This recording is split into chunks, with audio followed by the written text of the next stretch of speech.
बिस्मिल्लाहिर्रहमानिर्रहीम। Last lecture में हमने 1.1 पे कुछ क्वेश्चंस डिस्कस किए थे, जिसमें थे इवन ऑड फंक्शन था और कुछ साइन हाइपरबोलिक कोस हाइपरबोलिक के फंक्शन थे, और फंक्शन को किस तरह चेक करते हैं वो चेक किया, और डोमेन रेंज चेक करते हैं। ठीक है, 1.1 में और भी दो तीन चीज़ें हैं जिसमें मतलब फॉर एग्जांपल एक एक्सप्लिसिट फंक्शन का क्वेश्चन हमने मिस किया था, वो भी हम देख लेते हैं। क्वेश्चन की फॉर्म में लिख देता हूँ। तो which of the following function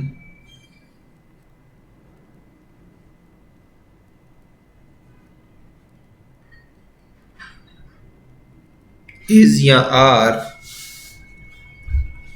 explicit? Option A, x square plus xy plus y square is equal to 4. Option B, f of x comma y is equal to 0. Option C, xy square minus y plus 9 is equal to xy, and delta option y is equal to f of x. तो implicit और explicit function की आपको mathematical reaction याद होगा। अगर function आपका mixed form में आ जाए, अगर f और एक्स वाई मिक्स्ड फॉर्म में हो तो उसे हम कहते हैं जी इम्प्लिसिट, और अगर फंक्शन में x और y बिल्कुल सेपरेट हो तो उसे हम कहते हैं एक्सप्लिसिट। तो ये इसकी जनरल फॉर्म है। तो ऑप्शन में आपको जनरल फॉर्म ही दी गई है, तो y equal to X of X Y ये आपका एक्सप्लिसिट फंक्शन है। ये इम्प्लिसिट की डेफिनेशन दी गई है। अगर आप ए और सी ऑप्शन को चेक करें तो ए और सी ऑप्शन में x और y दोनों ही मिक्स्ड फॉर्म में है। ठीक है जी। तो इस तरह की चीज़ें, फंक्शन जिसमें x और y सेपरेट हो सके वो फंक्शन आपका एक्सप्लिसिट होगा। जिसमें x और y सेपरेट नहीं हो सकते वो क्या होएगा? इम्प्लिसिट, और सॉरी एक्सप्लिसिट। ओके जी, नेक्स्ट है जी हमारा कंपोजिशन ऑफ टॉपिक 1.2 में जो है कंपोजिशन ऑफ फंक्शंस।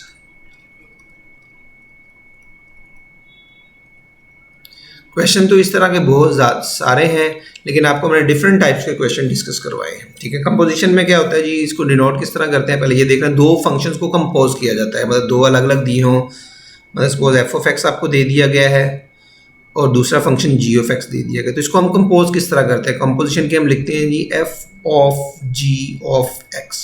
ठीक है जी, F of ji of X.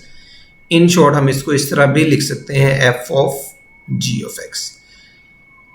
अगर जी को एफ के साथ कंपोज करना है तब भी हम लिख सकते हैं जी ऑफ एफ ऑफ एक्स या जी ऑफ एफ ऑफ एक्स। ठीक है जी। तो एक नोट लिख लें कि इन जनरल ये कभी भी ट्रू नहीं होता। नोट कि जो f of ji of x है, f of ji of x is not equal to g of f of x. ये कभी भी इक्वल नहीं होता। सिर्फ एक केस में इक्वल होता है जब f और g एक दूसरे का इन्वर्स हो। अगर इन्वर्स नहीं है तो ये कभी भी ट्रू नहीं होता। ठीक हो गया जी। एक क्वेश्चन इसका देख लेते हैं। For example, if for F of X equal to 2x plus 1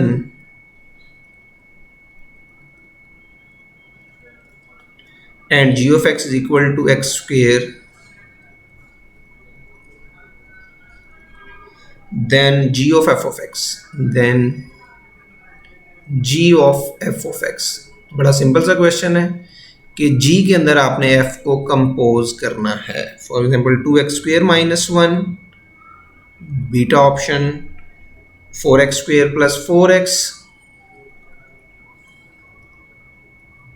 Charlie option 4x plus 3, and delta option 4x square minus 4x। ठीक है जी। तो कंपोजिशन करनी है g में f ऑफ x, तो हम लिखेंगे जी g of f of x। तो g तो हम ऐसे लिख दें, f ऑफ x की वैल्यू है जी 2x प्लस 1। तो हमने क्या करना है, g के अंदर जहां जहां पे x है वहां पे 2x प्लस 1 पुट कर देना है। तो ये g है तो ये आ गया जी 2x प्लस 1 का स्क्वेयर एंड माइनस 1। सिंप्लीफाई कर ले, आंसर आ जाएगा। तो ये कितना आ जाएगा जी 4x square plus 1 plus 4x minus 1, 1 1 cancel हो जाएगा। तो 4x स्क्वेयर प्लस 4x अगर देखें तो ये बीटा ऑप्शन में दिया गया। ठीक है। तो इस तरह ये सिंपल सा क्वेश्चन है, कंपोजिशन हम दो फंक्शंस की कर सकते हैं। अच्छा जी, और क्वेश्चन कंपोजिशन से और डिस्कस कर लेते हैं। फॉर एग्जाम्पल इस तरह का क्वेश्चन आता है जिसमें आपको कंपोजिशन के साथ वैल्यू भी पुट करनी होती है। मतलब suppose if f of x is equal to x cube या x square minus x divided by 2x minus 1, then f of f inverse 2 is, value बतानी है आपने 0, 1, -1 या 2।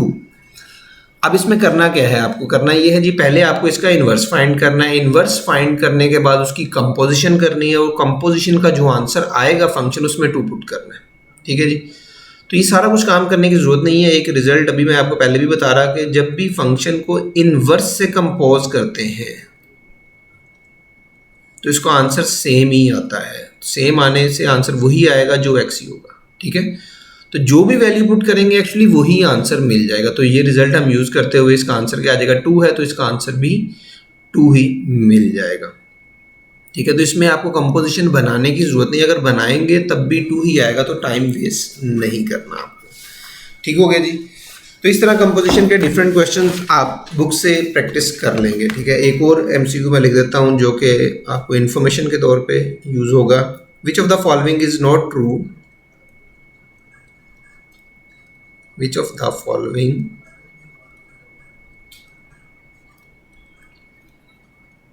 is not true in journal?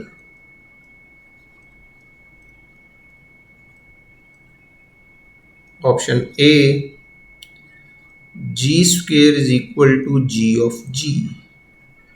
Option B, f of f inverse x is equal to f inverse of f of x.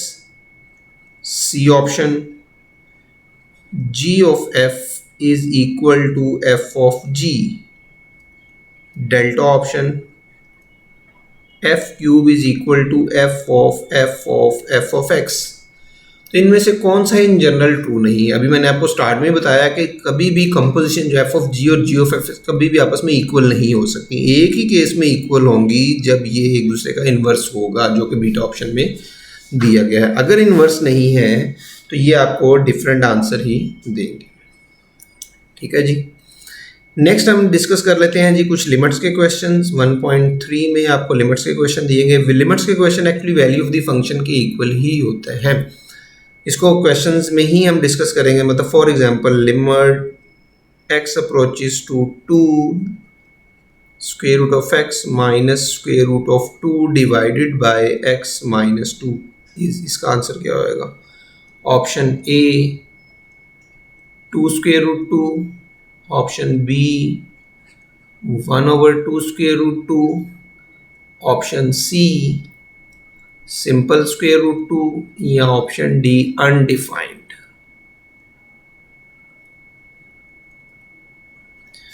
तो limits में अगर देखें तो सबसे पहला जो स्टेप होता है हमने लिमिट पुट करनी होती है। लेकिन जब लिमिट पुट करेंगे तो इसका नोमिनेटर में भी 0 आ जाएगा और डिनोमिनेटर में भी 0 आ जाएगा।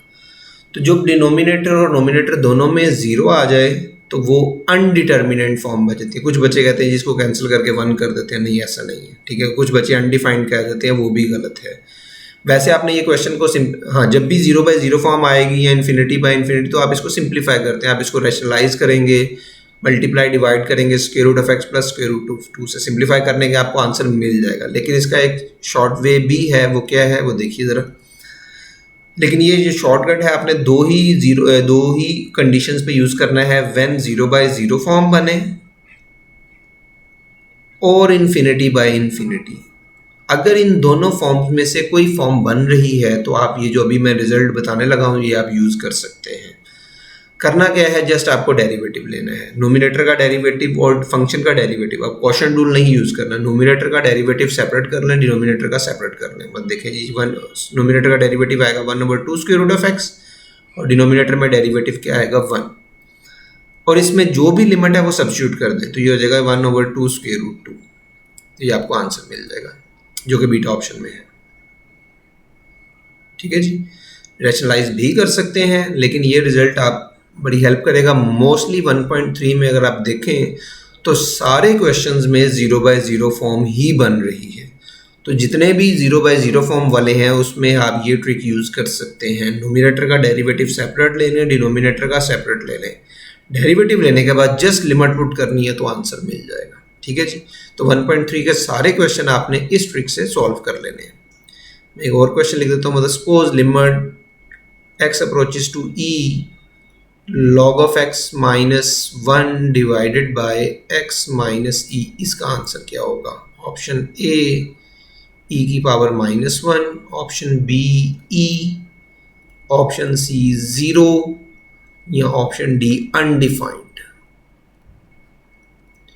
तो इसमें जब ई पुट करेंगे तो ये देखेंगे आप, जब नेचुरल लॉग E1 होता है तो 1 - 1 नोमिनेटर में भी 0 और डिनोमिनेटर में भी 0 है। ठीक है। तो इस पे वही ट्रिक आप जो अभी लास्ट क्वेश्चन में डिस्कस किया है वही हम यूज़ कर लेते हैं। नोमिनेटर का डेरिवेटिव देखें क्या आएगा, 1/x, और डिनोमिनेटर में डेरिवेटिव क्या आएगा, 1। तो इसमें लिमिट पुट कर दें। जब लिमिट पुट करेंगे तो 1/e, तो 1/e आंसर क्या हो जाएगा, e की पावर -1। ठीक है। तो ये रिजल्ट, वैसे आप इस क्वेश्चन को देखें तो आपसे सिंप्लीफाई भी नहीं होगा, लेकिन इस रिजल्ट से ये इजीली जितने भी फॉर्मूले आपने याद किए हुए हैं वो भी इसी रिजल्ट पे बेस कर रहे हैं। मतलब उसमें अगर आप देखें, मतलब फॉर एग्जांपल मैं आपको फॉर्मूला याद करवाता हूँ जो आपने याद किया हुआ है। Limit x approaches to 0 sin x by x, इसका आंसर होता है 1। ठीक है, ये आपने याद किया हुआ। लेकिन इस पर भी जब रिजल्ट यूज़ करेंगे ये तो देखें, जब 0 पुट करेंगे तो साइन 0/0 फॉर्म बनती है। जब 0/0 फॉर्म बनती है तो नोमिनेटर का डेरिवेटिव ले लें, वो आ जाएगा cos ऑफ x, और डिनोमिनेटर में 1 आ जाएगा। लिमिट पुट करते हैं तो cos 0 1, देखें आंसर 1 आ गया। तो जब भी 0/0 या ∞/∞ फॉर्म बने तो आप डेरिवेटिव से हेल्प ले सकते हैं। नोमिनेटर का डेरिवेटिव अलग लें, डिनोमिनेटर का डेरिवेटिव अलग लें, आपको आंसर मिल जाएगा। 1.3 के तकरीबन जो क्वेश्चन नंबर है आपके, मैं आपको अभी दिखा देता हूँ। क्वेश्चन नंबर, जो पहले क्वेश्चंस हैं आपके, क्वेश्चन नंबर 1 वो तो सिंपल है, उसमें लिमिट पुट करें तो आंसर आ जाएगा। ठीक है। लेकिन क्वेश्चन नंबर जो 2 और 3 है वो सारे के सारे आप इसी रिजल्ट से कैलकुलेट कर सकते हैं। ठीक है जी। तो आपने कैलकुलेट करने हैं, प्रैक्टिस करनी है इसकी ज़्यादा से ज़्यादा। ठीक है। अगर क्वेश्चन कुछ इस टाइप के आ जाए, मतलब अपने और भी रिजल्ट पड़े हुए हैं, मतलब for example limit x approaches to 0 1 - x/3 और power 2/x is equal to, इसका आंसर क्या आएगा, e की पावर 2, बीटा ऑप्शन, e की पावर 2/3, चार्ली ऑप्शन, e की पावर -2/3, या डेल्टा ऑप्शन e की पावर 1/3। तो आपने ये फॉर्मूला याद किए हुए हैं। Limit x approaches to 0 1 + x की पावर 1/x। अगर ये फंक्शन है उसका रेसिप्रोकल नोमिनेटर में हो तो इसका आंसर e आ जाता है। और दूसरा इसी तरह का एक और रिजल्ट भी है। Limit x approaches to infinity 1 + 1/x की पावर x, तो इसका आंसर भी क्या होता है, e आता है। ये 2 रिजल्ट आपने पढ़े हुए हैं। तो इन्हीं रिजल्ट को यूज़ करके आप इस क्वेश्चन का आंसर करेंगे। जो क्वेश्चन नंबर 4 है 1.3 का, वो आपके सारे इसी फॉर्मूले पे बेस कर रहे हैं। लेकिन अब उसमें कैलकुलेशन करनी पड़ती है। अब तो कैलकुलेशन किए बगैर कैसे आंसर निकालेंगे, तो बड़ा आसान है।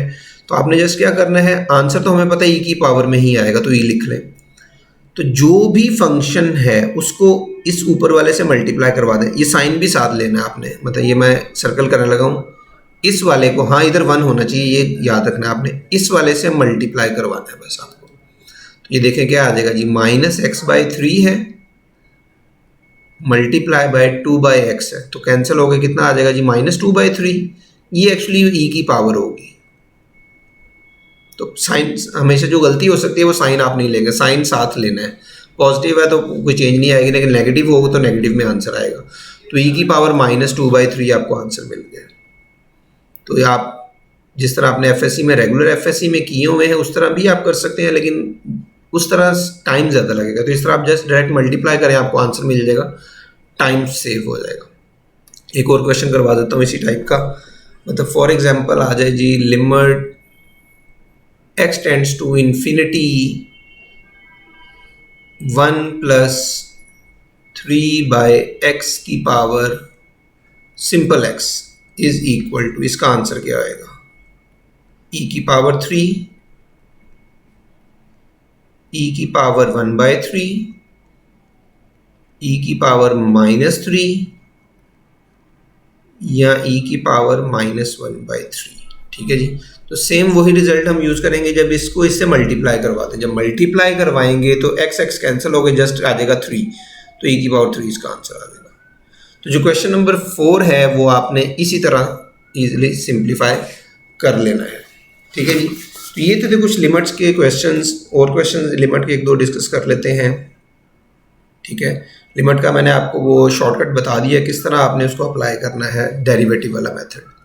मतलब फॉर एग्जांपल एक बड़ा ही इंपॉर्टेंट क्वेश्चन है जो अक्सर पेपर में आया होता है, लिमिट एक्स अप्रोचेस टू 0, मैं जनरल फॉर्म में, ये बुक में भी आपको दिया गया है, sine a x over sine b x, इसका आंसर क्या होएगा,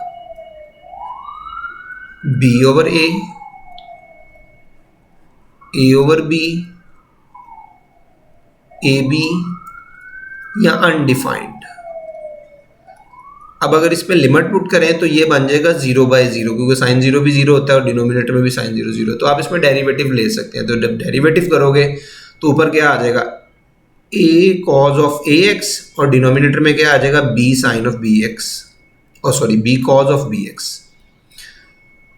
अब लिमिट पुट करते हैं, जब लिमिट पुट करेंगे तो cos 0 1, डिनोमिनेटर में भी 1, तो जस्ट आंसर क्या आएगा, a over b।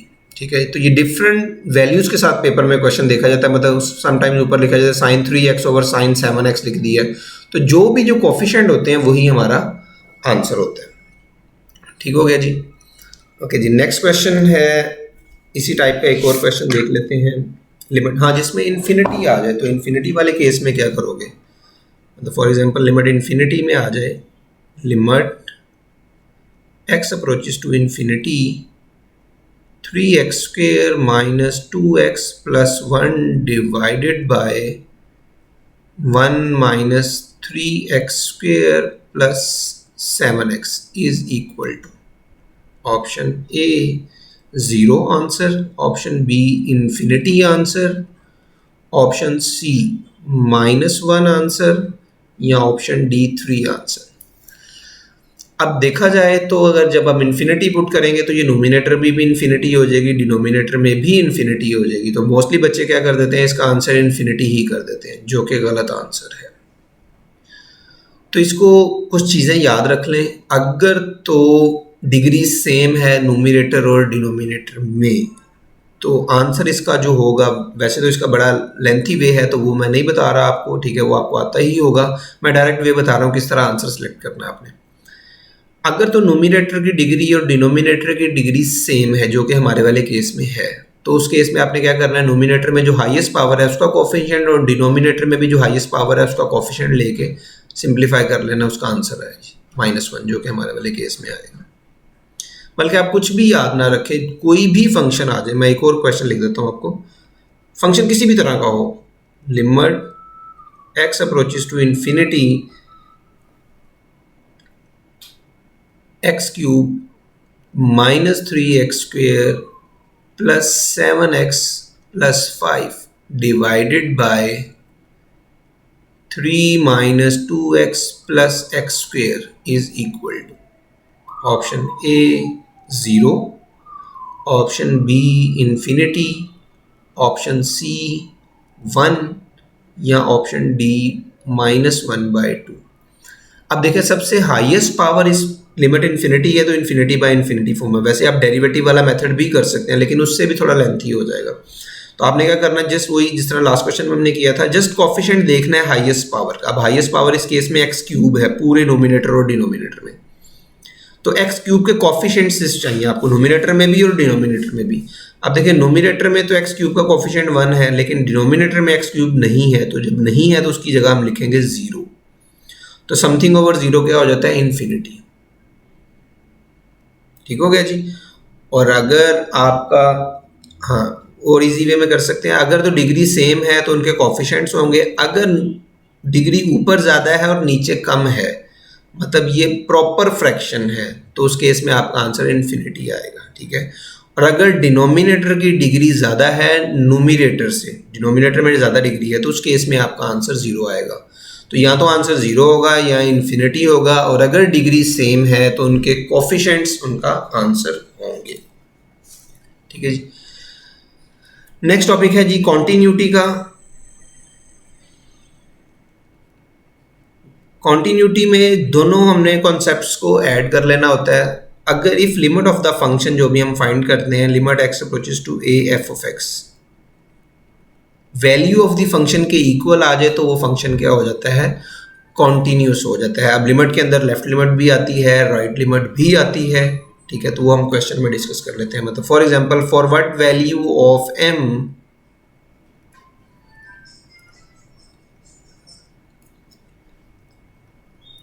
The function f of x is equal to x minus 1 and mx plus 1 if x is less than 3 and if x is greater than equal to 3 is continuous। Option A है जी 2, option B -2, option सी 1/3 या option D 3। अब m की किस value के लिए ये जो फंक्शन हमें दिया गया है ये कॉन्टिन्यूस होगा। अब फंक्शन एक्चुअली दो हिस्सों में डिवाइड किया है, इसे कहते हैं जी piecewise function. Piecewise function, ठीक है। 1.4 में सारे ही आप देखेंगे तो पीस वाइज फंक्शन ही आपको दिए गए हैं। तो पीस वाइज फंक्शन में जो लिमिट्स होती हैं वो लेफ्ट लिमिट भी निकलती है, राइट लिमिट भी निकलती है। तो कॉन्टिन्यूटी के लिए हम क्या करते हैं, इसकी लेफ्ट लिमिट फाइंड करते हैं, राइट लिमिट फाइंड करते हैं। अगर दोनों लिमिट सेम आती हैं तो हम कहते हैं जी लिमिट एग्जिस्ट कर रही है। उसके बाद value of the function find करते हैं, और अगर ये वाली कंडीशन सेटिस्फाई हो रही है तो ये फंक्शन कॉन्टिन्यूस है। ये तो हम प्रॉपर वे में इस तरह काम करते हैं। लेकिन अब इस तरह करेंगे, क्या करेंगे, जस्ट आपने लिमिट पुट कर देनी है जो भी है ऊपर वाले फंक्शन में और नीचे वाले फंक्शन में। ये देखें किस तरह, ऊपर वाले में जब पुट करेंगे तो ये 3 - 1 हो जाएगा, और डिनोमिनेटर में जब पुट करेंगे तो ये हो जाएगा 3m + 1। ठीक है, जो भी है आप लिमिट पुट करके दोनों को इक्वेट कर दें, तो ये हो जाएगा G 2 which is equal to 3m + 1। अगर इसको हम सिंप्लीफाई करेंगे तो m की वैल्यू आ जाएगी जी 1/3, जो कि सी ऑप्शन में दिया गया है। तो आपको कोई लेफ्ट और राइट लिमिट फाइंड करने की ज़रूरत नहीं है, जस्ट जो भी पॉइंट है वो पुट करें उसमें और दोनों को इक्वेट कर दें, इजीली आपको आंसर मिल जाएगा। ठीक है जी। उसके बाद लिमिट कॉन्टिन्यूटी के ही सारे क्वेश्चंस 1.4 में आपने इस तरह चेक कर लेने हैं, उसके कॉन्टिन्यूटी के कोई मुश्किल क्वेश्चन नहीं है। ठीक है, हाँ एक और क्वेश्चन मैं डिस्कस कर लेता हूँ आपसे, जिसमें वर्टिकल या हॉरिजॉन्टल एसिम्प्टोट की बात की जाती है। ये तो वैसे नस्ट वगैरह में या जीकी और प्यास वगैरह में इस तरह के क्वेश्चन आ सकते हैं। ई कैट में कभी इस तरह का क्वेश्चन नहीं आया। ठीक है जी। If f of x is equal to x - 2 over x² - 4 for what value of x does the graph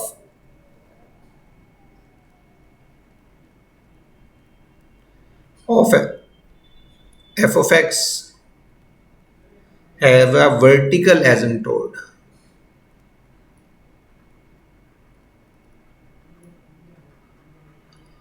मैंने एसिम्प्टोट को शॉर्ट फॉर्म में लिख दिया ए एसिम्प्टोट। ठीक है, -2 0 2, option B 2, option C -2, 2 and option D है जी -2।